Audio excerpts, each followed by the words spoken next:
مسیح یسوع کے بابرکت اور جلالی نام میں تمام ویورز کو میری طرف سے سلام۔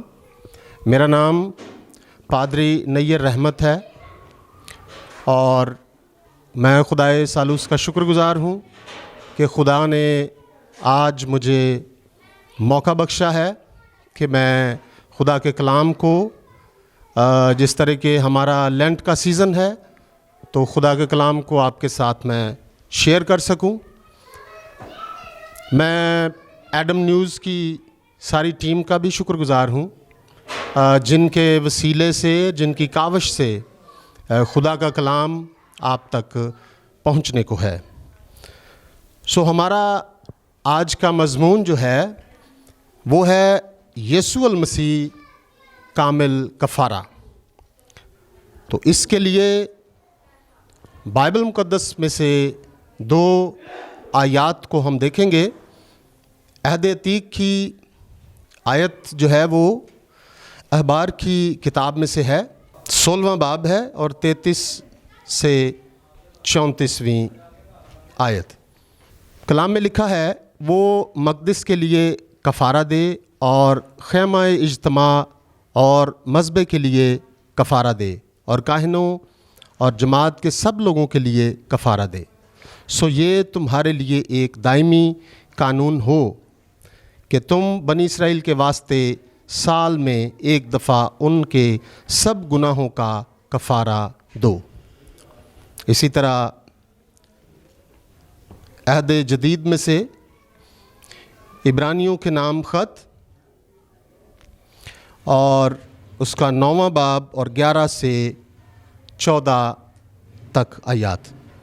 لیکن جب مسیح آئندہ کی اچھی چیزوں کا سردار کاہن ہو کر آیا تو اس بزرگ تر اور کامل تر خیمے کی راہ سے جو ہاتھوں کا بنا ہوا، یعنی اس دنیا کا نہیں، اور بکروں اور بچڑوں کا خون لے کر نہیں بلکہ اپنا ہی خون لے کر پاک مکان میں ایک ہی بار داخل ہو گیا اور ابدی خلاصی کرائی۔ کیونکہ جب بکروں اور بیلوں کے خون اور گائے کی راکھ ناپاکوں پر چھڑکے جانے سے ظاہری پاکیزگی حاصل ہوتی ہے، تو مسیح کا خون جس نے اپنے آپ کو ازلی روح کے وسیلے سے خدا کے سامنے بے عیب قربان کر دیا، تمہارے دلوں کو مردہ کاموں سے کیوں نہ پاک کرے گا تاکہ زندہ خدا کی عبادت کریں۔ خداوند کے پاک کلام کے پڑھے اور سنے جانے پر خداوند کی برکت ہو۔ تو ناظرین، یہاں پر ہم نے کفارے کے سارے عمل کو عہد عتیق اور عہد جدید اس میں ہم نے دیکھا ہے۔ کفارہ جو ہے یہ مسیحی ایمان کی بنیاد ہے، اور یسوع مسیح کا جو یہ صلیبی ایک پروسیجر ہمیں نظر آتا ہے، کس طرح صلیب پر جان دی، صلیب پر موت کو قبول کیا، تو اس کی بنیادی وجہ کفارہ ہے، گناہوں کا کفارہ۔ تو جب ہم عہد عتیق کے پس منظر کو دیکھتے ہیں تو ہمیں یہ بات واضح نظر آتی ہے کہ وہاں پر سالانہ کفارہ دیا جاتا تھا، جس کی شریعت میں باقاعدہ طور پر ہمیں تعلیم نظر آتی ہے۔ ناظرین، جب خدا نے اس دنیا کو تخلیق کیا تو اس نے بغیر گناہ کے اس دنیا کو تخلیق کیا، اور ہم دیکھتے ہیں کہ جب ابتدا ہی تھی تو آدم کے وسیلے سے گناہ اس دنیا میں آیا۔ اب اس گناہ کی وجہ سے انسان اور خدا کے درمیان ایک جدائی کی دیوار کھڑی ہو گئی، اور خدا کا اور انسان کا رابطہ ٹوٹ گیا۔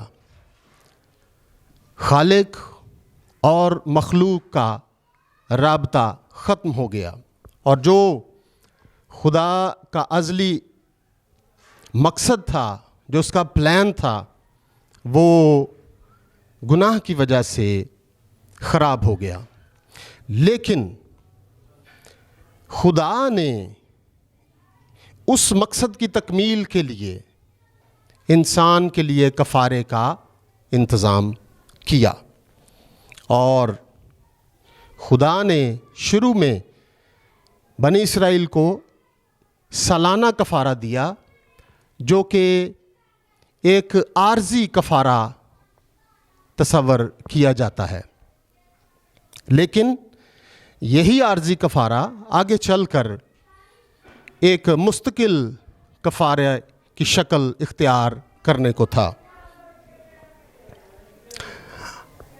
عہد عتیق کا جو کفارہ ہے، جو شریعت کے مطابق ہے، وہ 1 سال کے لیے گناہوں کی معافی کے لیے تھا، تاکہ خدا گناہ گاروں پر اپنے غضب کو روک کے رکھے۔ لیکن پھر بھی چونکہ وہ کفارہ عارضی تھا تو لوگ خدا کے فضل سے اور اس کی کامل محبت سے محروم رہتے۔ لیکن ہم دیکھیں گے کہ جب یسوع مسیح جو ہمارا کامل کفارہ ہے، جو ہمارا پاک اور آخری حتمی کفارہ ہے، جب اس نے اپنی جان دی اور کفارہ ادا کیا تو پھر دوبارہ کسی کفارے کی ضرورت باقی نہ رہی۔ کفارے کے مطلب اور مفہوم کو بھی تھوڑا سا ہم جاننے کی کوشش کریں گے۔ کفارہ لفظ جو ہے یہ اردو زبان میں عبرانی سے آیا ہے، جس کا مطلب ڈھانکنا ہے، ڈھانک دینا ہے، اور کفر اس کی بنیاد ہے۔ تقریباً عربی زبان میں بھی اس کا مطلب ایک جیسا ہے۔ اس عمل کا کفارہ بنیادی طور پر ایک عمل کا نام ہے، اور اگر اس کی پریکٹس کو ہم دیکھیں عہد عتیق میں، ہم دیکھ سکتے ہیں، انٹرنیٹ پہ دیکھ سکتے ہیں، یا جو عہد عتیق کے پس منظر میں لکھی گئی جو کتابیں ہیں، جو تفاسیر ہیں، ان میں بھی ہم دیکھ سکتے ہیں کہ کاہن کس طرح برے کا خون لے کر تو پاک ترین مقام میں جا کر، اور وہاں پر جو پاک صندوق تھا اس کے اوپر انڈیلتا، اس خون کو انڈیلتا، اور اتنا انڈیلتا کہ اس کے اوپر تہ چڑھ جاتی، جس سے خدا اپنے غضب کو پھر روک کے رکھتا۔ تو انگریزی زبان کے لیے اس کے لیے جو لفظ ہے وہ ہے اٹونمنٹ، اس کا مطلب بھی کفارہ دے کر صلح کرنا ہے۔ تو کفارے کے عمل کو سمجھنے کے لیے ہمیں عہد عتیق کی جو تصویر ہے، جس میں کاہن برے کا خون لے کے جاتا ہے اور صندوق کے سرپوش یا ڈھکنے کے اوپر، جس کے اوپر کروبی بھی ہمیں وہ نظر آتے ہیں، بنے ہوئے ہیں، تو وہ ہمیں دیکھنا ضروری ہے۔ اور اس میں ایک اور جو خوبصورت جو ٹرم استعمال کی گئی ہے، وہ ایک تو اس کو کفارہ گاہ کہا جاتا ہے، دوسرا اس کو رحم گاہ بھی کہا جاتا ہے۔ رحم گاہ سے مراد یہ کہ یہ وہ جگہ ہے، یہ وہ عمل ہے جس کے وسیلے خدا اپنے رحم کو بنی اسرائیل پر نازل فرماتا ہے۔ تو یہ جو کفارہ گاہ تھی یا جو ڈھکنا تھا، یہ عہد کا صندوق تو ہم سب بخوبی جانتے ہیں، اور اس کے اوپر یہ عہد کے صندوق کو سارا سونے سے مڑا ہوا تھا، اور اس کے اوپر 2 کروبی بنے ہوئے تھے، اور اسی کو کفارہ گاہ، اس کے ڈھکنے کو بنیادی طور پر استعمال کیا جاتا تھا کفارے کے عمل کے لیے۔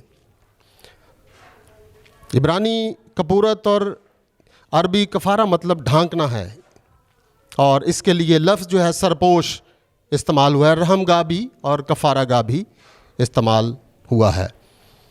کفارہ جو ہے یہ ہر سال اس کے لیے ایک دن مقرر کیا جاتا، اور سردار کاہن برے کا خون لے کے اس کے اوپر وہ سال میں ایک دفعہ جاتا اور اس کے اوپر انڈیلتا، تاکہ خدا جو ہے وہ اپنے رحم کو جاری کرے۔ کفارہ گاہ کے عمل کی یا کفارہ کے عمل کی ضرورت کیوں پیش آئی؟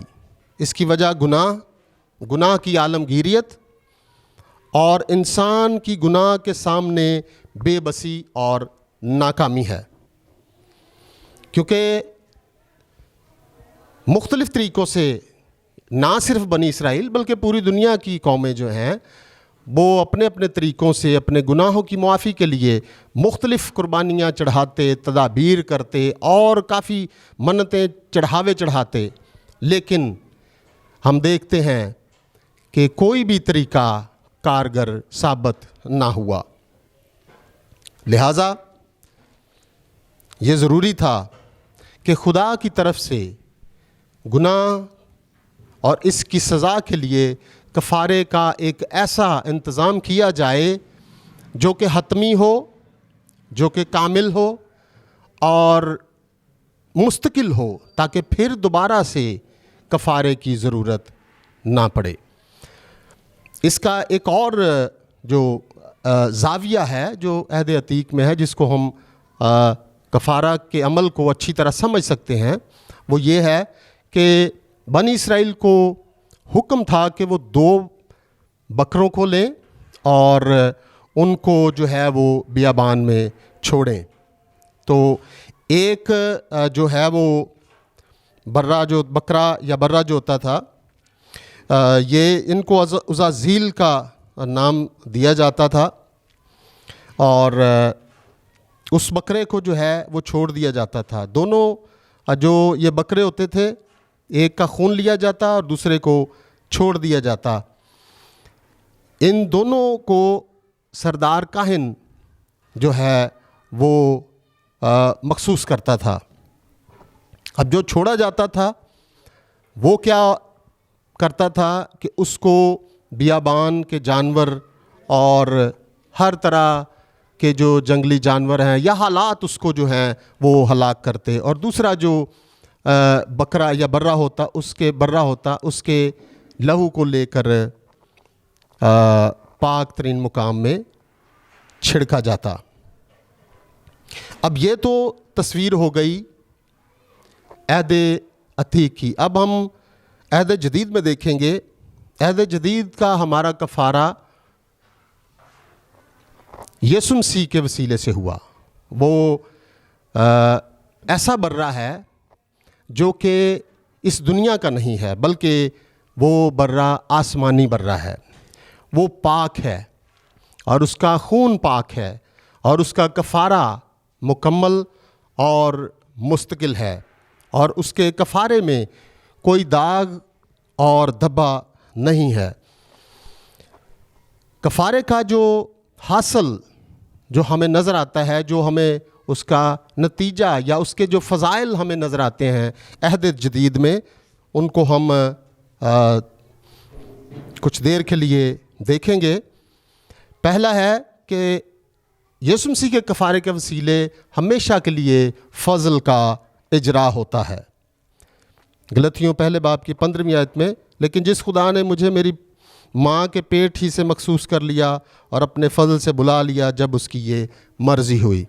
اس کے بعد گناہوں کی معافی، کولوسیوں 2 باب کی 13ویں آیت، اور اس نے تمہیں بھی جو اپنے قصوروں اور جسم کی ناک مختونی کے سبب سے مردہ تھے اس کے ساتھ زندہ کیا اور ہمارے سب قصور معاف کیے۔ اس میں ہمارے موروثی گناہ ہوں، چاہے شخصی، چاہے خاندانی، چاہے قومی، ماضی، حال یا مستقبل کے، ہر طرح کے گناہ کو یسوع مسیح کے کفارے نے ہم سے ہمیشہ کے لیے دور کر دیا ہے۔ اس کے بعد فدیے کی ادائیگی ہو گئی۔ متی 20 باب کی 28ویں آیت میں، چنانچہ ابن آدم اس لیے نہیں آیا کہ خدمت لے بلکہ اس لیے کہ خدمت کرے اور اپنی جان بتیروں کے بدلے میں فدیے کے لیے دے۔